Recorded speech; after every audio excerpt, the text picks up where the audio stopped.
Hello, Assalamu alaikum, everybody. Hope you're all safe, sound, and healthy. And although many times people have actually asked me to talk about this issue, this growing crime rate with regards to sexual crimes or sexual harassment crimes or violence against women crimes that especially have seemed to have sprung up in Pakistan.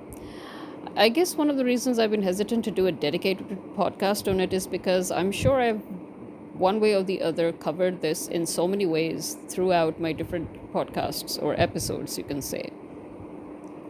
And even now, to be honest, I am a bit, a bit. Let's just say I'm not uncomfortable, but I would say that I don't think that it is a good thing for me to do a dedicated podcast on it because I might become too biased, or I might unconsciously or unintentionally sound as if maybe I'm being a bit biased. But I'll try to be as objective as possible because recently more and more conversations sprung up with friends and colleagues about this. Like, for example, one of the, I guess I'm going to put it mainly based on the most recent conversations that I've had with regards to the ever-present, ever-pressuring or pressurizing issue of anti-immigrants, which is going on in the West. Now, as we know, this is something that isn't new. Every single time there is a political crisis in the Western world or in any country as such, but we have especially seen it collectively in the Western world. Every time there is a political crisis, they will always try to divert attention by immediately targeting immigrants and trying to brainwash their own citizens to misdirect them towards hatred for immigrants. Like in America, it has been the norm for quite so many years now, where they think that, oh, immigrants come and they steal our jobs. So the truth is, they're not stealing your jobs, which obviously those who have any common sense would have realized by now, and many have realized. In England, it has been a bit of a difficult feat because since the 9/11 charade that the American government pulled off as a false flag operation, basically so that they could be able to rip off the Privacy Act and force in the Surveillance Act or the Patriot Act, and then, force other countries, their so-called allies, to follow with that so that they can basically gradually obtain control over surveillance systems all over the world as much as they can, which as we can literally see in front of us is happening, because first obviously they worked with their European allies, and then now as we are constantly hearing that this illegal government in Pakistan, they are setting up new surveillance systems in Karachi, for example, or in the new extension that they've made of the Lahore airport, which is obviously very directly going to be, because it's an Israeli system, so it's obviously going to be monitored. Or in other words, now Israel or America, they have full access once again to our people, which means that they can once again manipulate and exploit and target innocent citizens, and just, like how our own government, our own illegally planted hired government, and our own illegal army chief, who's not even an army chief in any way, he's self-appointed or appointed by the Americans, whatever way you like to look at it. Our ISI is basically using the centralized information that the army obviously was responsible for creating in the form of Nadra, where they forced all Pakistani citizens, it is a force basically when you make it the law, to have ID cards, and then you force the citizens to put down their whole family tree, so that now you have full control because you have full access to the family tree and you know who's where. And that is what they're using now. Basically, they're using all that centralized information from Nadra to harass, to kidnap, to torture, to threaten, to exploit, to blackmail overseas Pakistanis using their relatives that are here in Pakistan. Okay? So again, keeping all of that in mind, and then keeping, as I said, in Britain, it was a bit of a feat. The government did try many times till date to create a sort of an anti-immigration movement, but the British came out to be a little more smarter than we gave them credit for, because to be honest, the British public has become dumber and dumber with each generation, and we were beginning to think of them as hopeless, but they actually proved that no, they're still ever present, they're not that hopeless, and they still have their wits about them.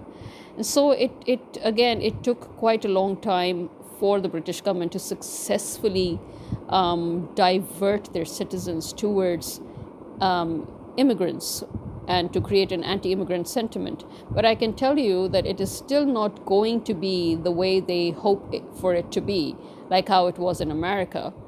And obviously now America is suffering the consequences, because once Trump now decided to get rid of the immigrants, and once the immigrants themselves decided to get out of America, and as more and more immigrants, both legal and illegal, as they left America, and as tourists refused to come to America because they felt that their lives could be in danger, American citizens, the farmers, the retailers, the businesses, they are all suffering so badly, and they're literally now screaming their asses off, obviously, because now they've realized what I've been talking about for a very long time, and that is that they literally have been surviving on immigration and on international students. And when both will not come, America will collapse. If you remember, I did a podcast on that.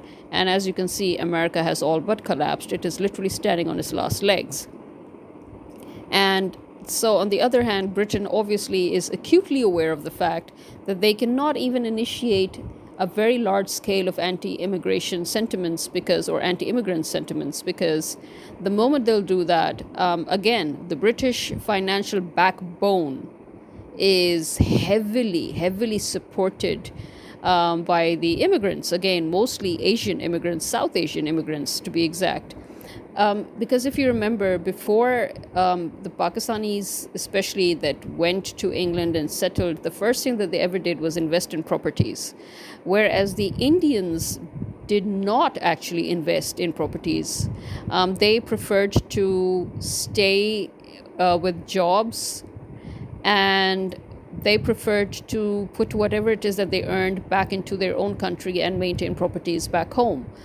But now, actually, in the past 2 decades, Indians have started investing in properties in England or in places where they've chosen to settle, making, again, a larger percentage now of Indian investors or Indian property holders in England, almost as much as the Pakistanis have been now for decades. So you've got a major share of South Asians who have invested in properties, and so basically have been one of those people who are contributing to the financial support, you can say, of the British economy. And so, on the other hand, again, as this is also something I said over there, and one of the British class fellows of mine, she was really riled up about it, but obviously she couldn't say anything because she knew it was the truth. And that is the fact that, as I mentioned then, that the day all the immigrants would choose to leave, or the day the international students would choose never to come to England, England's economy would collapse. Because the British people will then realize that actually they have relied heavily on immigrants' finances. Because you do not take in immigrants for free, by the way. Immigrants are what you charge the most amount of money from. And obviously, investors are people you always invite, because whenever you give, even now, even today, where they're always tightening their, belts around immigrants and immigration, but you will notice that every single country is still more than welcoming business investors or property investors, and they're like, oh, buy a property here and we'll give you citizenship. Oh, get a business here and we'll give you citizenship. So basically they want money, because they've realized that they need money from foreign investors, from foreign immigrants, from international students in order to survive. the Western economy has been heavily dependent on foreign investment, whether they like to believe it or not. And this, as you can see, is how grand America has been, and see how it is literally on its last legs again because of the same reason that now immigrants have chosen not to go there, and tourists have chosen not to go there, and international students also have dropped by a huge percentage. So now, keeping all of that in mind, you will understand why I'm going to talk about statistics on violence against women and sexual harassment cases or sexual crimes against women in the Western countries, and then also compare it to the crimes in India and Pakistan against women, and then again explain how and why this misdirection towards immigrants, and how it is so politically motivated, right? Now, first of all, let us look at the US, okay? Now, if you look at the daily reporting breakdown in the US, the unreported majority, which is 63 to 77%, federal data shows that between 63 to and 77% of all rapes and sexual assaults are never reported to the police. That means that between 800 and 970 sexual assaults go entirely unreported every single day in the US, right? Now, we look at the reported minority. Only a small fraction of survivors file a complaint, right? That is about roughly 300 to roughly around 300 to 500, you can say, or let's just put it like this: 23% to 33% is the reported minority that gets. So the unreported rate, you have 63 to 77% of sexual assaults, and the adjusted reality is that while only a fraction of women file formal complaints, anonymized surveys compiled by organizations like I think it's RANN and the BJS show that roughly 1 in 5 women actually endure completed or attempted rape in their lifetimes. Okay, this is the US alone. Now we go to the United Kingdom. Unreported rate. The Office for National Statistics, the ONS, and the Crime Survey for England and Wales, which is the CSEW, reveal an even wider gap, okay? So that is roughly 83% of individuals who experience sexual assault do not report it to the police. Yeah, that's the UK for you. Imagine that you would think that the UK would have been one of the safest countries for the longest time, right? But this is the reality. And I'll tell you again why people are not so aware of it. Let me just say it here before I forget it. It's the same where as it is in Pakistan and India. You will find many of us who have lived sheltered lives. And so we are not aware of the fact that crime rates can be so high. It's only people who are involved in these, and when they come up with these figures, that you get shocked and you realize that, oh, there is such a huge crime rate on crime against women or violence against women in India and Pakistan as well. So similarly, in the United Kingdom or in the US, you have this sheltered, a lot of people who have lived sheltered lives, they have lived, God bless them, safe lives. And so they've never realized the huge amount of violence that has been going on within their cities or within their countries. And so they are blissfully unaware of it, okay? So for them, it's a safe place that they're living in. Similarly, for them, it has been a safe place in the United Kingdom, except that recently in the United Kingdom, it has been very openly unsafe, as it has been in the US, okay? So, I repeat, roughly 83% of individuals who experience sexual assault do not report it to the police, according to the United Kingdom's Office for National Statistics and the Crime Survey for England and Wales. The adjusted reality. Now, because the structural reporting gap is so high, official police logs catch fewer than 20% of occurrences. When accounting for the hidden figures via the CSEW, Over 700,000 women are estimated to experience sexual assault annually in England and Wales alone. It's a very staggering figure, isn't it? I mean, you wouldn't expect that from Wales and England alone. Seriously, I've lived there. So yes, I can say that you wouldn't have expected this. Now, India, the unreported rate, according to data analyzed from the National Family Health Survey, which is the NFHS-5, right? A staggering 85% of women who experience intimate partner, here's the difference again. Look at this now. This is about women who experience intimate partner violence, IPV, or sexual violence, never seek help or tell anyone. Only about 1% ever approach the police or any formal legal authorities.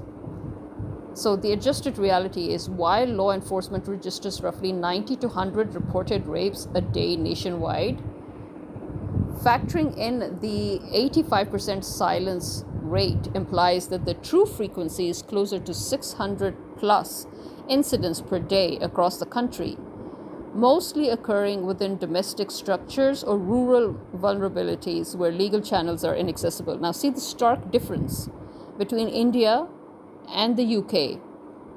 Look at the population. Look at the population of India and the UK. Keep that in mind as well. And then look at the incidents per day, right? And then realize also that England does not have any pockets within it where the law cannot reach or where legal channels are inaccessible. But in India, there are many, many such areas, right? Keep that in mind. Now, Pakistan. The unreported rate, due to severe social stigma and systematic honor dynamics, which by the way applies to India as well. So I don't know why it is being particularly mentioned for Pakistan, but actually the severe social stigma and systematic honor dynamics prevail in India as well. So in both countries, because of this, basically a historically low conviction rate, historically under 2 to 5%.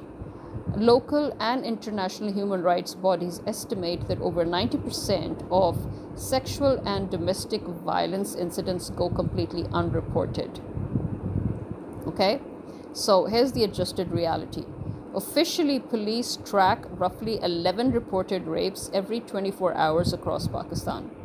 However, because 9 out of 10 cases are suppressed due to familial pressure or lack of legal access, the actual occurrences are estimated by women's rights groups to exceed 100 plus cases per day, with domestic and psychological abuse remaining almost entirely unrecorded in official judicial registries. Okay? Now, let's look at them this way. Estimated percentage of sexual domestic violence unreported in the United States, 63 to 77%. In the United Kingdom, 83%. In India, 85%. Only 1% reach the police. And in Pakistan, you have 90+%. Okay?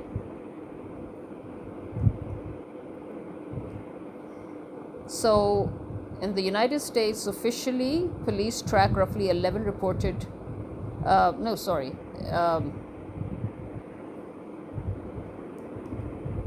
Where was I supposed to be? Right. In the United States, we have the prevalence factoring in unreported data. Okay. So you have 20 to 22% of all women,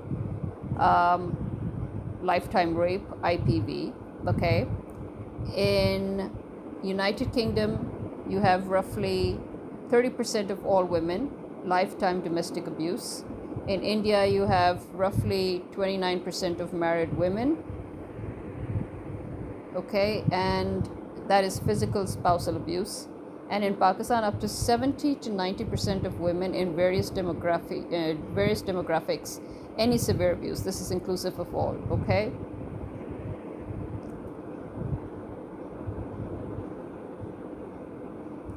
Now, another thing that I also will now put in, or I'll factor in, is the perpetrators. Okay, the age, gender, and ethnicity, okay, of the perpetrators of these crimes against women. And the United States, data processed from federal sentencing databases, the US Sentencing Commission, right, that's the name of one of the organizations, and the Bureau of Justice Statistics, which is the BJS, highlights the following breakdowns for convicted sexual abuse and domestic violence perpetrators. Age breakdown. The average age of a convicted sexual abuse perpetrator is 38 years old. General spread, the highest concentration of arrests for violent and sexual crimes against women falls between the ages of 20 and 39. Now, race breakdown. The racial distribution of federally sentenced sexual abuse predators or perpetrators is as follows. White being the highest percentage is a white male, 55%, 55.1% actually. Hispanic, 15.2%. Black, 13.9%. And Native American is about 13%, which again is basically, it has to be noted that the disproportionately high percentage is tied to federal jurisdiction structures, as the federal government prosecutes crimes committed on Native American tribal lands. So that's not just one area that they're looking at. Okay, so basically, what do we have here? The statistics show that in the US alone, the perpetrator in crimes against women, sexual or domestic violence crimes against women, are a huge whopping majority of a white Caucasian male, okay, with 55.1%, okay. And other races, let's just come all the other races, which means the Asians, all the Asians and all the Chinese, or the Chinese, the Japanese, the Indians, the Thai, whatever. Put all the Asians together, and they make up 2.8%. You'll see now how and why I'm going to be a bit biased, okay? So remember, you have a whopping majority of 55.1% of white male perpetrator, followed by 15%, only 15% compared to that 55%.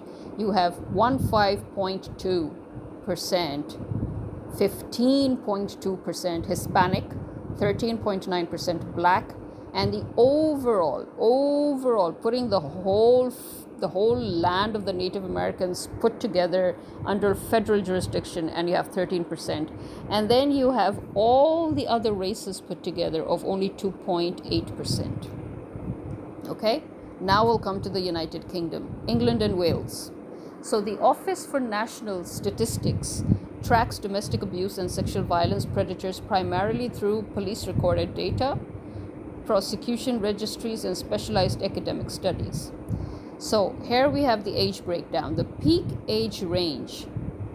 The perpetrators of domestic abuse and sexual offenses are mostly heavily concentrated in the 25 to 39 age cohort, right? Young offenders make up roughly 15 to 20% of recorded domestic and sexual violence, okay? And they are about under the age of 24, okay? So older offenders, aged 50 and older, account for less than 15% of the recorded data set. Race breakdown. In England and Wales, the racial makeup of individuals arrested or convicted for violence against women heavily reflects the macro demographics of the region. Though specific structural disparities will exist, okay? So again, predominantly we have once again the white male, you have the Caucasian male, approximately 75% to 80%. Now that's actually what you'll call a whopping percentage, right? Compared to even America, this is really, really large. Again, considering the population, considering the land and everything. So you have 75 to 80% of all recorded perpetrators are white. Okay?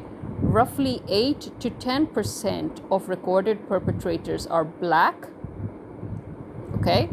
Roughly 6 to 8% of recorded perpetrators are Asian, South Asian. Okay? And mixed or other races make up the remaining of 4 to 5%. Yeah? Got that? I'm sure we're clear here. Now, obviously, in India and Pakistan, we're not going to talk about the race or the ethnicity because, there is no diversity of race there. There's a lot of diversity in ethnicities, but not race generally, right? So, now, this is where I begin to get allegedly biased.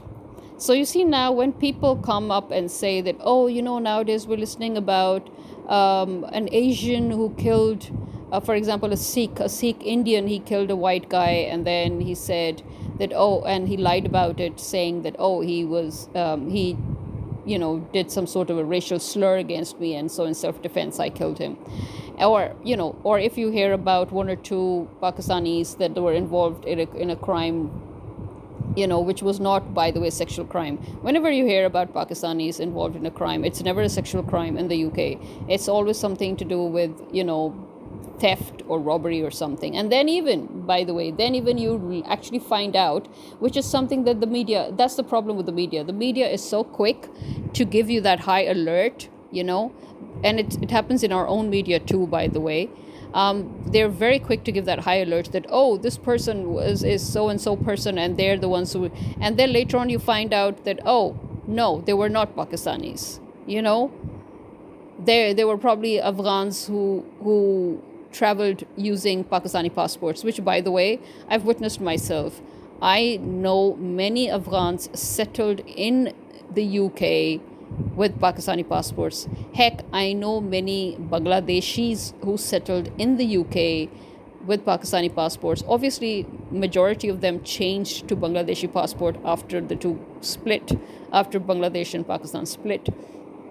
But there are still cases of those who just kept those passports. Point being, just by your passport alone, you cannot really claim anything anymore. Just like how just because you have a British passport, it doesn't mean that you're a white guy, right? You could be a British, but notice how the British media is very quick to point out somebody that is not white when a crime goes wrong, even though that person is British. But they're very quick to make them British when they have done some heroic act or when they have, achieved something in life that is big enough to be commended. For example, if you're a Pakistani British boxer like Amir Khan, anybody remember him? I mean, come on. Every time he won a match, it was written, British boxer Amir Khan wins this so-and-so. But when he loses, God forbid if he loses a match, then Pakistani origin Amir Khan loses match. Yeah, what the frack? Seriously, what the frack? So they tend to do this a lot. The West, especially the British and the Americans, they tend to do that a lot. I wouldn't be surprised if the Australians and the Canadians do that too, although I've hardly heard them do anything of the sort, but then you never know. Those people living there would tell you better. But because we're more exposed to whatever is going on in Britain, because many of us have actually either lived there or have families still living there, and then most of us are again exposed to America because it's always on the news anyway, because they love putting everything on the news. And so notice this exaggerated element. So, and also, here's another thing. It's psychological, okay? It's psychological. If you're a South Asian living abroad and a crime committed by another South Asian occurs, it's weird, but it will always reach your ears. because obviously it's somebody who's part of your community, so your community will spread the news and it will eventually reach you, and then that is also the news that you will give more importance to. And so even though there will be other news about other crimes going on by other ethnicities, somehow, even if they reach you, you will not hear them. You know what I mean? It's like, our mind disconnects that news. It's as if we're not, it's as if it's background noise and we're quick to forget it. So we actually do not, entertain that news, that piece of information, or we discard it, or we keep it in the background as a blur. So we don't actually allow our brains to decipher it, in other words, or our brains don't decipher it, right? So we only decipher the news that pertains to us, basically, in one form or another. And this is why then South Asian communities abroad, they then tend to get a bit shook, whenever there's a crime that occurs in which a South Asian person is mentioned, regardless of their religion. So then you get, so if it's an Indian or a Sri Lankan or a Pakistani or, or even if it's a Muslim in general, then the whole Muslim community gets shook. But what the media will never highlight is how much the Muslim community is actually active in community welfare, in social welfare, in charity. This is something that I guess Canada is probably the only country that has highlighted it countless times and made a point out of it. And maybe Australia probably did it once or twice. But the truth is that in Australia as well, there have been instances of Islamophobia and attacks on Muslims. And there have been many instances of attacks on Muslims in the US, in Canada, although Canada probably has the least number. But then you have it in Europe in general, but especially in the UK, right? But this is not something that the news is going to highlight so much, right? Because no, they don't want that narrative. No, the narrative that they want is that the Muslims are the criminals, which obviously they fail every single time, because as you can see, the statistics show otherwise. The statistics, they try to tell you that, Muslims are very oppressive towards their women and this and that. But let us remind them that you are literally running on an Islamic system. The whole of Europe is running on an Islamic system. And so is America, and so is Canada, and so is Australia. And so are most civilized countries where the very foundation of their legal system is based on the Sharia law, whether they like it or not. And that is why you have to learn about the Islamic law, you have to learn about the Islamic jurisprudence when you enter the legal system in all of these countries, Muslim and non-Muslim, by the way. It is essential that you learn about the Islamic jurisprudence, or at least touch upon it. And if you want to be a judge or a justice, in a high court or in a Supreme Court, then you have to have actual knowledge of the Islamic jurisprudence and the Islamic legal system, because that is when you realize that your whole system literally runs on the foundations of the Islamic legal system. That half of your constitution has borrowed from the Islamic system again. So you're literally living on a system that you borrowed from the Muslims,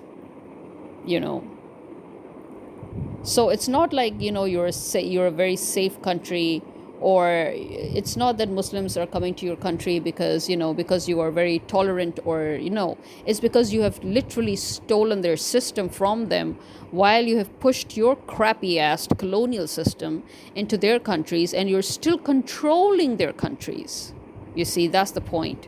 You are still controlling those countries, and you're controlling their politics, and you're controlling their economy, you're controlling their societies to such an extent that they are forced to leave their countries, because you do not want their countries to go back to being developed countries. You do not want them to go back to being sovereign countries or sovereign states. Heck, even the Middle East are not sovereign, really. Because over there, too, you've tampered with the royal families. and with their rulers and their ruling bodies. And again, Pakistan is a prime example. Pakistan isn't the only country that they have disturbed and interfered with politically. They have done it with Egypt.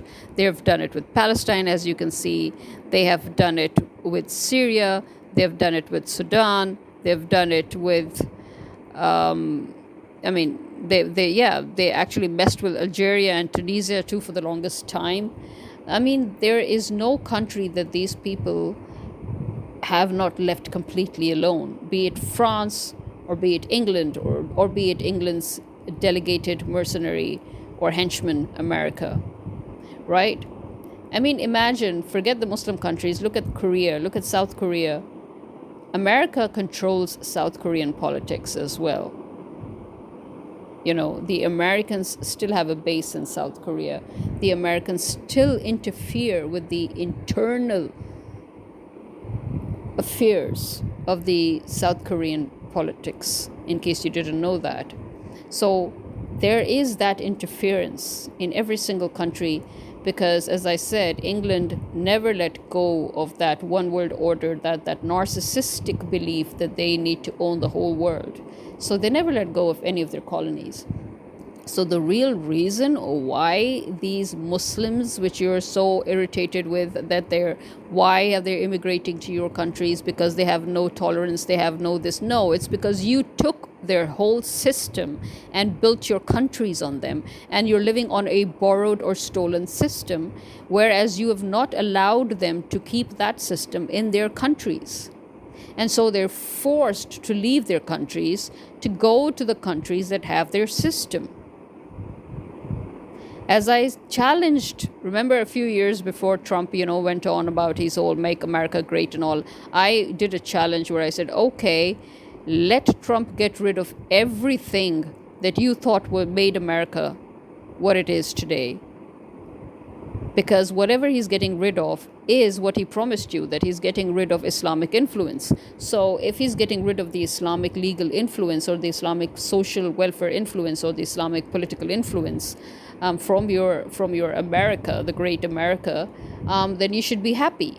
But instead, what happened? Women lost their abortion rights. Women once again now are being sexually harassed in offices, and women now once again are not safe to speak up about harassment and discrimination. And now once again women are finding themselves being pushed back to regression, where they have to start from scratch all over again, and they feel that they might actually have to do a feminist movement 2.0, right? Yeah, because all those things that Trump removed from America, well, they literally were all Islamic influence. All those laws, all those legal reforms, giving women their rights over abortion, this is all based on the Islamic legal system.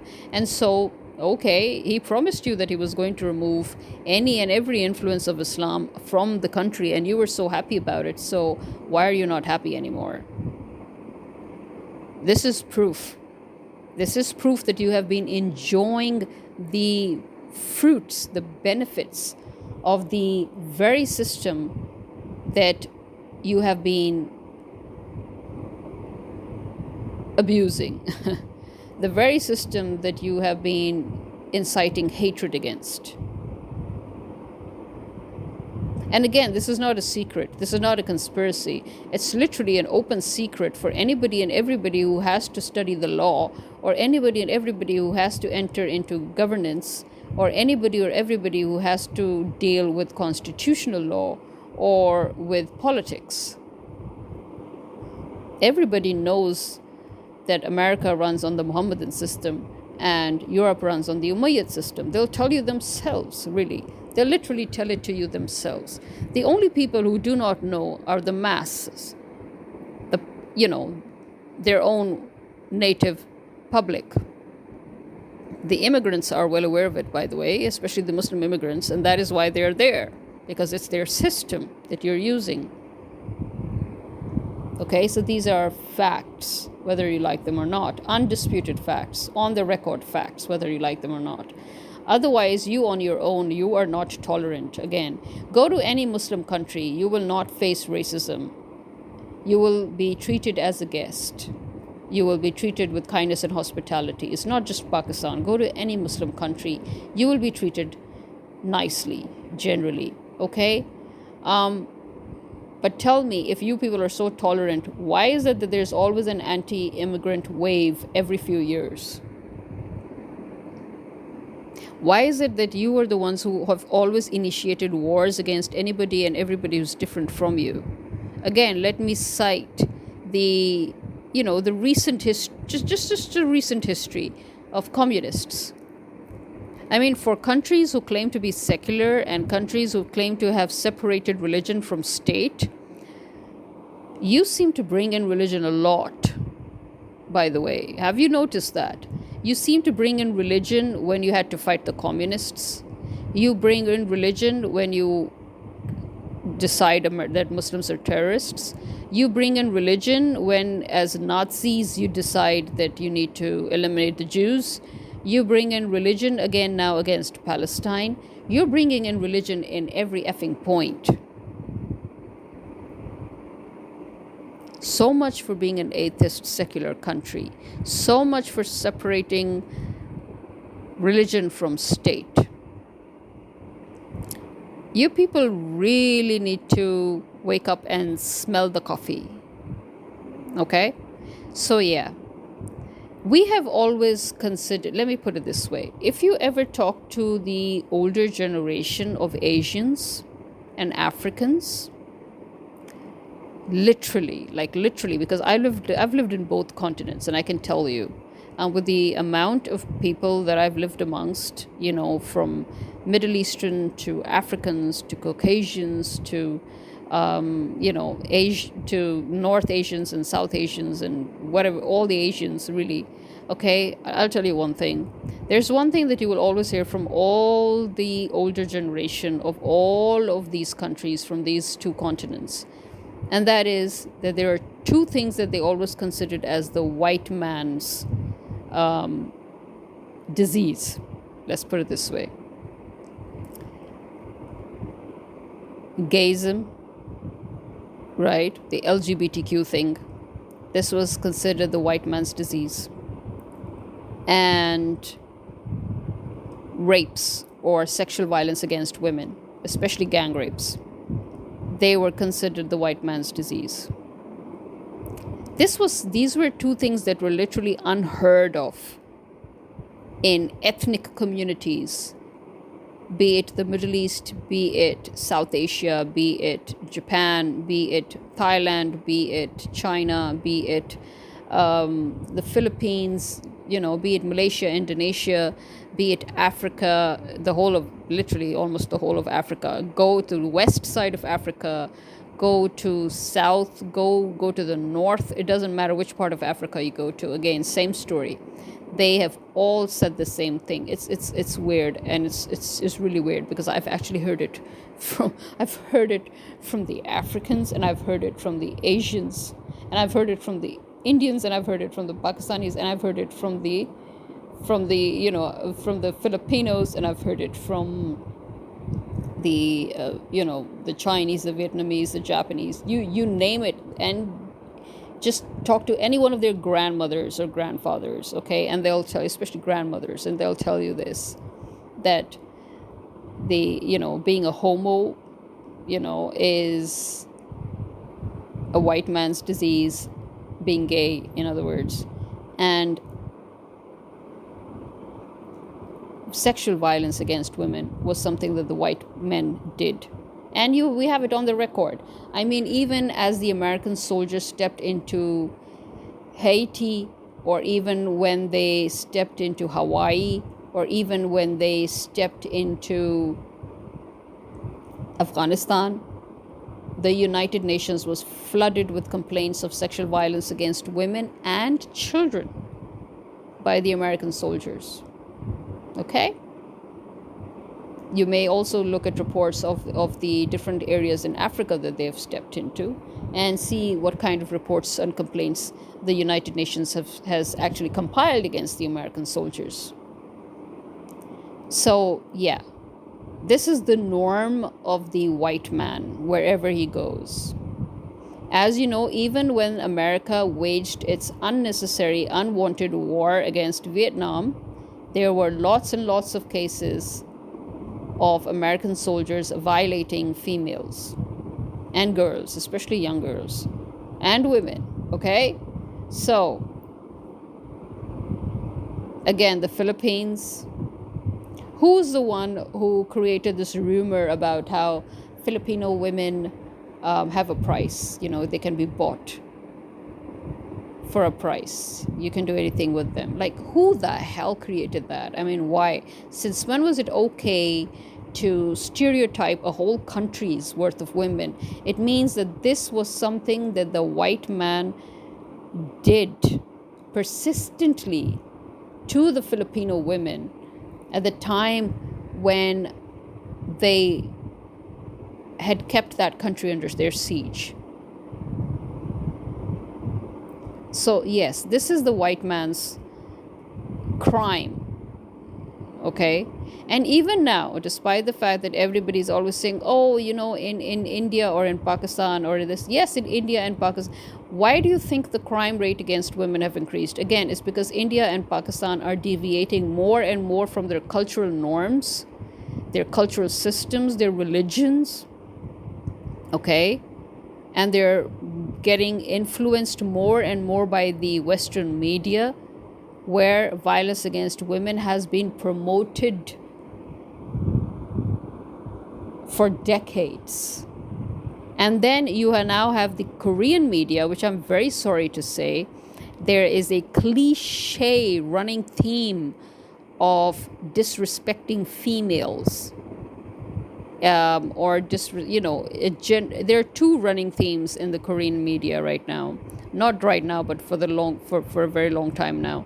And that is, they're always showing disrespect for women, and they're always showing workplace harassment. So because of these two things that they're normalizing, I mean, in their case, they're actually highlighting these issues, but the fact that they're putting it in every single freaking drama of theirs, it's making it a norm, and a very bad norm, and it is changing the professional etiquette of the new generation all over the world, wherever their influences are reaching. If you look at our generation, and if you look at the amount of respect that was immediately expected to be given to women, especially in the workplace in our country, and if you look at how the new generation is complaining about that lack of respect, that lack of boundaries, the way the new generation's superiors and bosses are now beginning to take their lessons on professional etiquette from Korean dramas is ridiculous. Media plays a huge role in brainwashing people. That is why media for the longest time was used as a medium to educate the public, to educate the mass, and to basically brainwash the mass. So every single thing that we are watching is an automatic audiovisual aid. It's as simple as that. So the media has been playing a crucial role in regressing our civilization,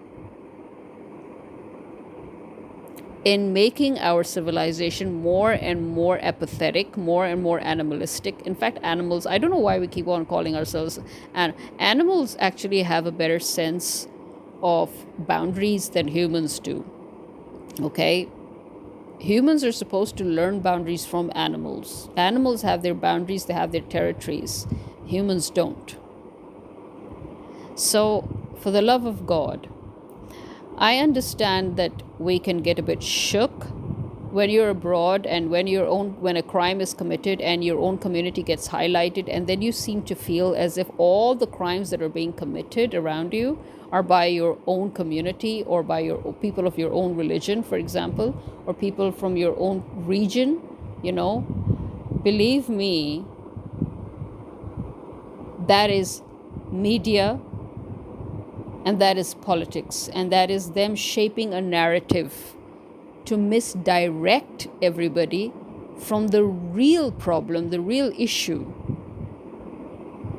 which is obviously that your politicians are about to do something extremely big, something that is not at all conducive or progressive or in any way beneficial to you people.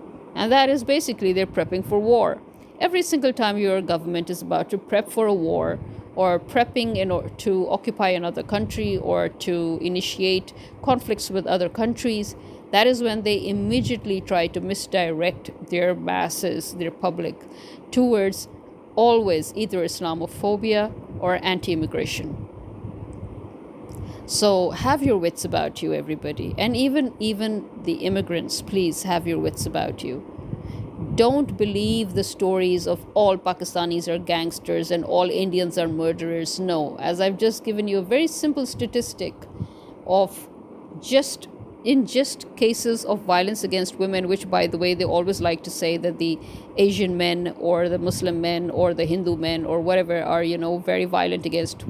When, again, as I said, I just proved through statistics that it is still the white man's crime. It is still overwhelmingly the white man who is the perpetrator of crimes against women. Okay? It is still the white man. Things haven't changed. Centuries have passed. Things have not changed. Now, you just sit down and think about all of that. And this is me signing out. Khuda Hafiz.